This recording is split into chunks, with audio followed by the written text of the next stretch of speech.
Welcome to one TV health. మెదడు చురుగ్గా ఉండటానికి కొన్ని రకాల టిప్స్ గురించి తెలుసుకుందాం.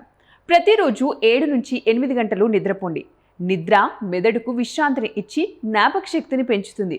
రోజుకు కనీసం 30 నిమిషాలు నడవండి. వ్యాయామం వల్ల మెదడుకు రక్త ప్రసరణ మెరుగుపడుతుంది. ఇంకా ప్రోటీన్ మరియు ఆరోగ్యకరమైన కొవ్వులు తీసుకోండి.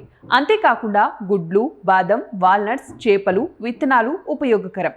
తగినంత నీరు త్రాగండి. నీటి లోపం ఏకాగ్రతను తగ్గిస్తుంది. కొత్త విషయాలు నేర్చుకోండి. పుస్తకాలు చదవడం, పజిల్స్, సుడోకు, కొత్త నైపుణ్యాలు నేర్చుకోవడం మెదడును చురుకుగా ఉంచుతుంది. ఇంకా ఒత్తిడిని తగ్గించండి. రోజు 10 నిమిషాలు ధ్యానం లేదా లోతైన శ్వాస వ్యాయామం చేయండి. చక్కెర ఎక్కువగా ఉండే ఆహారాన్ని తగ్గించండి. అధిక చక్కెర ఏకాగ్రతపై ప్రతికూల ప్రభావం చూపవచ్చు. పండ్లు, ఆకుకూరలు ఎక్కువగా తినండి. వాటిలోని యాంటీ ఆక్సిడెంట్లు మెదడు ఆరోగ్యానికి సహాయపడతాయి. ఇంకా మొబైల్ స్క్రీన్ టైంను పరిమితం చేయండి. ఎక్కువసేపు స్క్రీన్ చూడటం అలసటకు దారితీస్తుంది. కుటుంబ సభ్యులు, స్నేహితులతో మాట్లాడండి. సామాజికంగా చురుకుగా ఉండటం కూడా మెదడు పనితీరుకు ఎంతో మంచిది. సో మరి ఇవ్వండి ఇవాల్టి టిప్స్. మరిన్ని టిప్స్ కోసం చూస్తూనే ఉండండి వన్ టీవీ హెల్త్.